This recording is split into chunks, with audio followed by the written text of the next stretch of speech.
നമസ്കാരം കുട്ടികളെ, നമ്മൾ അടുത്തതായി പറയാൻ പോകുന്നത് NaOSന്റെ ചാപ്റ്റർ 3 എൻ്റെ ഉപ്പാപ്പയ്ക്ക് ആന ഉണ്ടായിരുന്നു എന്ന് പറയുന്ന ഒരു പോർഷനാണ് പറയാൻ പോകുന്നത്. നമുക്ക് അറിയാം, ആദ്യം നമ്മൾ 2 ചാപ്റ്റർ NaOSന്റെ മലയാളം ക്ലാസ്സിലെ 2 ചാപ്റ്റർ എന്ന് പറയുമ്പോൾ ആദ്യം കവിതയായിരുന്നു. പക്ഷെ നമ്മൾ ഇനി അടുത്ത് പറയുന്ന നോവലാണ് അല്ലെ. നോവൽ എന്ന് പറയുമ്പോൾ എൻ്റെ ഉപ്പാപ്പയ്ക്ക് ഒരു ആന ഉണ്ടായിരുന്നു എന്ന് പറയുമ്പോൾ തന്നെ നമുക്ക് എല്ലാവർക്കും മനസ്സിൽ ഓടിയെത്തുന്ന എന്താ, വൈക്കം മുഹമ്മദ് ബഷീറിനെ കുറിച്ചാണ് നമുക്ക് എല്ലാവർക്കും ഓർമ്മയിലെത്തുന്നത്. വൈക്കം മുഹമ്മദ് ബഷീറിനെ അറിയാത്തവരായിട്ട് ആരും തന്നെ കാണപ്പെടില്ല. ജനകീയ മഹാകവികളിൽ ഒരാളാണ് ആര്? വൈക്കം. ജനകീയമായ കവികളിൽ ഒരാളാണ്, കഥാകൃത്തുക്കളിൽ ഒരാളാണ് ആരെന്ന് പറയുന്നത് നമ്മുടെ വൈക്കം മുഹമ്മദ് ബഷീർ എന്ന് പറയുന്നത്. ഏറ്റവും കൂടുതൽ എല്ലാ കാലത്തും ഏറ്റവും ആൾക്കാർ കൂടുതലായിട്ട് വായിച്ചിട്ടുള്ളതും ഇദ്ദേഹത്തിന്റെ രചനകൾ തന്നെ ആയിരിക്കണം.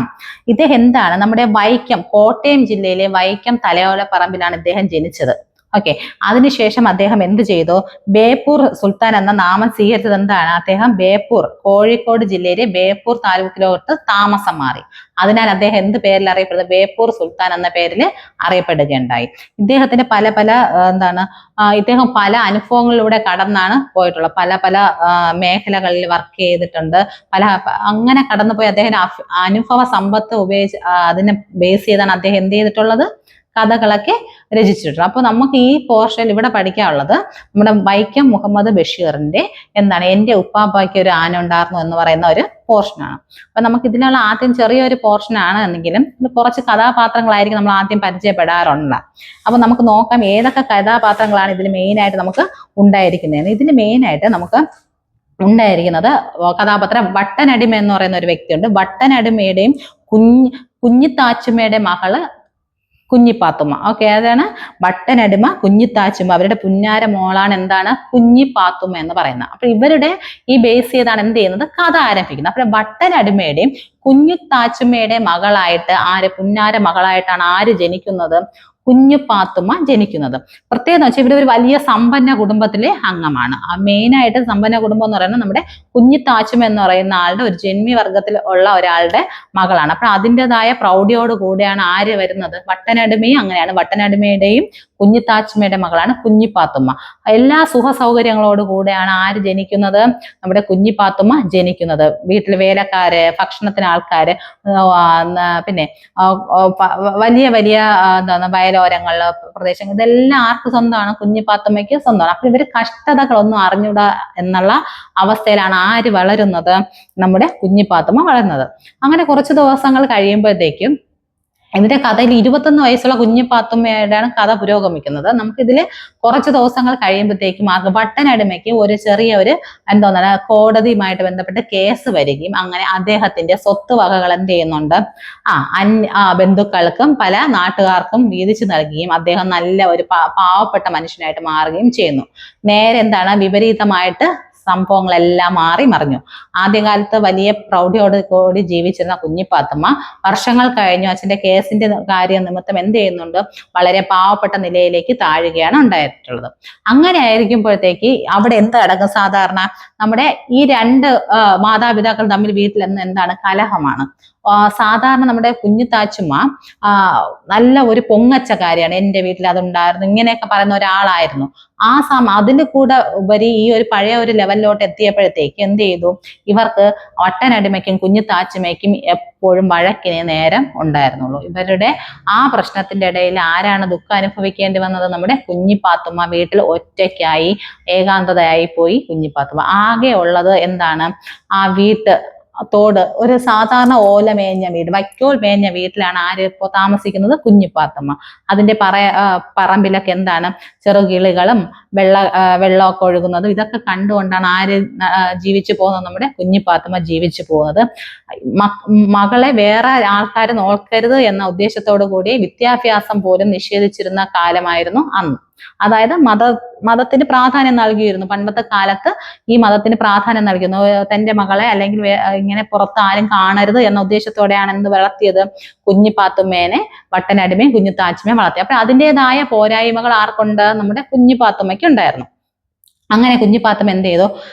ഏകദേശം കുറെ വർഷങ്ങൾ ഇങ്ങനെ ആ കുട്ടിയുടെ ജീവിത സാഹചര്യമായി പൊരുത്തപ്പെട്ടു പോകുന്ന ഒരു ദിവസമായിരുന്നപ്പോൾ കുഞ്ഞിപ്പാത്തുമ്മ കുളിക്കാനായി പുറത്തിലോട്ട് ഇറങ്ങുമ്പോഴത്തേക്ക് കിളികളുടെ കൊത്തുകൂടിയുള്ള ഒരു സൗണ്ട് ചിലച്ച് കേൾക്കുന്നുണ്ട്. അതിങ്ങനെ വീക്ഷിക്കുമ്പോഴത്തേക്ക് ഒരു മരക്കൊമ്പിലിരുന്ന് എന്താണ് രണ്ട് ഇണക്കുരുവികൾ തമ്മിൽ വഴക്കുണ്ടാകുന്നതാണ്. എന്താണ് കൊത്തുന്നതാണ് ആര് കാണുന്നത്? കുഞ്ഞു പാത്തുമ്മ കാണുന്നത്. കുഞ്ഞു പാത്തുമ്മ അവിടെ നിന്ന് അവരെ രണ്ടിന്റെയും പിന്തിരിപ്പിക്കാൻ വേണ്ടി ഒരുപാട് ശ്രമങ്ങളൊക്കെ നടത്തുന്നുണ്ട്.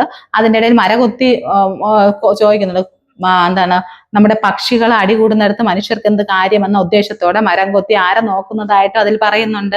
നമ്മുടെ കുഞ്ഞിപ്പാത്തുമ്മയെ നോക്കുന്നതായിട്ടും ആ കഥയിൽ പറയുന്നുണ്ട്. കുഞ്ഞിപ്പാത്തുമ്മ ഇതെല്ലാം ശ്രദ്ധിക്കാതെ എന്താണ് ഈ രണ്ട് കിളികൾ അടി വെക്കുമ്പോഴത്തേക്ക് കുഞ്ഞിപ്പാത്തുമ്മയ്ക്ക് എന്താണ് പെട്ടെന്ന് തോന്നുന്നത്? തന്റെ ഉപ്പയും ഉമ്മയും അവിടെ ഇങ്ങനെയാണല്ലോ എന്നുള്ള ചിന്ത ആരിലോട്ട് വരികയാണ്? നമ്മുടെ കുഞ്ഞിപ്പാത്തുമ്മയിലോട്ട് വരികയും കുഞ്ഞിപ്പാത്തുമ്മ ഈ രണ്ട് കിളികളെയും വേർതിരിക്കാൻ വേണ്ടി ഇങ്ങനെ ശൂശു എന്നൊക്കെ പറഞ്ഞിട്ടുണ്ടെങ്കിൽ ആ കിളികൾ എന്ത് ചെയ്യുന്നു? ഒരു കൊമ്പിൽ നിന്ന് മറ്റൊരു കൊമ്പിലേക്ക് ചേർന്ന് അവിടെ നിന്ന് എന്ത് ചെയ്യുന്നു? ഇങ്ങനെ മാറി മാറി പോകുന്നു. കൊത്തുകൂടിക്കൊണ്ടിരിക്കുന്നതിന്റെ ഇടയിൽ ഒരു കിളി എന്ത് ചെയ്യുന്നു? ഒരു വെള്ളക്കെട്ടിലോട്ട്, ചെറിയൊരു വെള്ളക്കെട്ടിലോട്ട് വന്നു വീഴുന്നു. ഇത് ആര് കാണുന്നു? കുഞ്ഞിപ്പാത്തുമ്മ കാണുകയും കുഞ്ഞിപ്പാത്തുമ്മ പെട്ടെന്ന് എന്ത് ചെയ്യുന്നു? ആ കുഞ്ഞു കുരുവിയെ രക്ഷപ്പെടുത്താൻ വേണ്ടിയിട്ട് എന്ത് ചെയ്യുന്നു? വെള്ളത്തിലോട്ട് ഒരു ഇതും കൂടാതെ എന്ത് ചെയ്യുന്നു? എടുത്ത് ഇറങ്ങുകയാണ് ചെയ്യുന്നത്. ഈ ഇറങ്ങുന്നതിന്റെ ഇടയിൽ ചെറിയ തോടല്ലേ, അപ്പൊ എന്ത് ചെയ്യുന്നുണ്ട്? കുഞ്ഞിപ്പാത്തുമ്മയുടെ കാലും കൈയൊക്കെ ചെറിയ തോതിൽ മുറിഞ്ഞ് ചോര വരുന്നുണ്ട്. പക്ഷെ ഇതൊന്നും കാര്യമാക്കാതെ കുഞ്ഞിപ്പാത്തുമ്മ എന്ത് ചെയ്യുന്നുണ്ട്? ആ കുരുവിനെ എന്ത് ചെയ്യുന്നുണ്ട്? കയ്യിലോട്ട് എടുക്കുന്നുണ്ട്. ഈ കയ്യിലെടുക്കുമ്പോഴത്തേക്കും ഈ കുഞ്ഞിനെ നോക്കുമ്പോഴത്തേക്കും അതിന് മനസ്സിലാകാതെ കുഞ്ഞിപ്പാത്തുമ്മയ്ക്ക് എന്താണ് മനസ്സിലാവുന്നത്? കുരുവി കുഞ്ഞിന്റെ വയറ്റിൽ എന്താണ്? രണ്ട് മുട്ടകൾ. അപ്പോഴേ മനസ്സിലാവുന്നുണ്ട് ഇതൊരു പെൺകിളിയാണ്. ഈ പെൺകിളി എന്താണ്?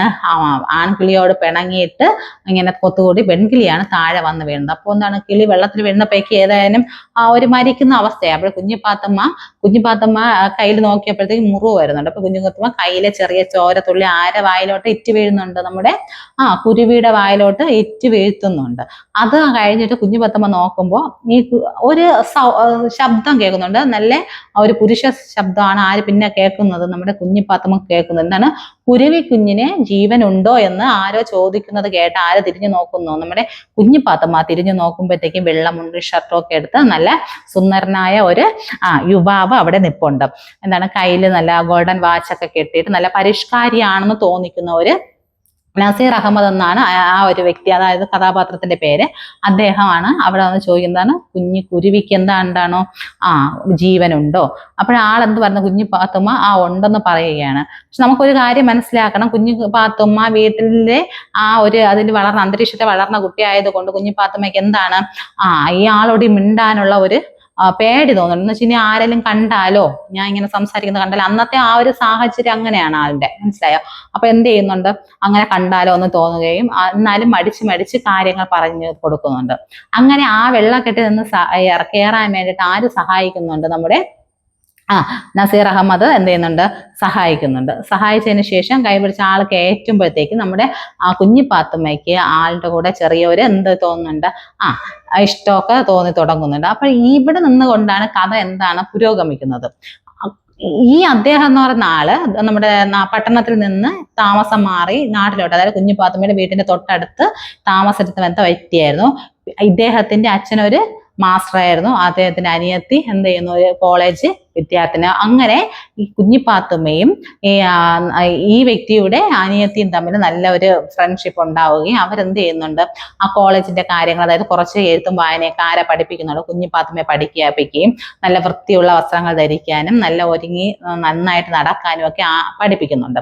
അങ്ങനെ അവിടെ നിന്നുകൊണ്ട് നമ്മുടെ കുഞ്ഞിപ്പാത്തുമ്മയുടെ ജീവിതം വേറൊരു ലെവലിലോട്ട് പോവുകയാണ്. അതോടൊപ്പം കുഞ്ഞിപ്പാത്തുമ്മ വളരുന്നതോടൊപ്പം കുഞ്ഞിപ്പാത്തുമ്മയ്ക്ക് നസീർ അഹമ്മദിനോടുള്ള ആ ഒരു സ്നേഹവും നാസർ അഹമ്മദിനോട് ഒരു സ്നേഹവും എന്ത് ചെയ്യുന്നുണ്ട്? വളർന്നുകൊണ്ട് വരികയും പിന്നെ ഇവർ രണ്ടുള്ള സ്നേഹം വീട്ടിൽ അറിയുകയും അവിടുത്തെ ചെറിയ പ്രശ്നങ്ങളൊക്കെ ഉണ്ടാവുകയും പിന്നീട് എന്ത് ചെയ്യുന്നു? രണ്ട് കുടുംബക്കാരും യോജിച്ച് ഇവരുടെ രണ്ടുപേരുടെ വിവാഹം നടത്തി കൊടുക്കുകയും ചെയ്യുന്നതാണ് ഇതിൽ വർണ്ണിച്ചിട്ടുള്ളത്. അപ്പോൾ കഥ മനസ്സിലാക്കാണുമല്ലോ. അപ്പൊ നമ്മൾ എന്ത് ചെയ്യണം? കുറച്ചുകൂടെ ടെക്സ്റ്റ് ഒക്കെ ഒന്ന് വായിച്ചു നോക്കണം. അപ്പൊ ഇതാണ് നമ്മുടെ കഥയിൽ പറഞ്ഞിട്ടുള്ളത്. അദ്ദേഹം നല്ല രീതിയിൽ എന്ത് ചെയ്യുന്നുണ്ട്? നമുക്ക് മനസ്സിലാവുന്ന രീതിയിലാണ് നമ്മുടെ ബഷീർ കഥകളൊക്കെ എഴുതിയിട്ടുള്ളത്. അപ്പൊ നിങ്ങൾ എന്ത് ചെയ്യുക? ഇതൊന്ന് ജസ്റ്റ് വായിച്ചൊക്കെ നോക്കുക. അതിനെന്തെങ്കിലും ഡൗട്ട് ഉണ്ടെങ്കിൽ ചോദിക്കാം.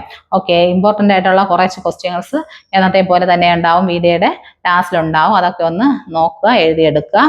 ഓക്കെ, നമുക്ക് നെക്സ്റ്റ് 4ാമത്തെ ചാപ്റ്റർ ആയിട്ട് അടുത്ത വീഡിയോയിലേക്ക് കാണാം. Thank you.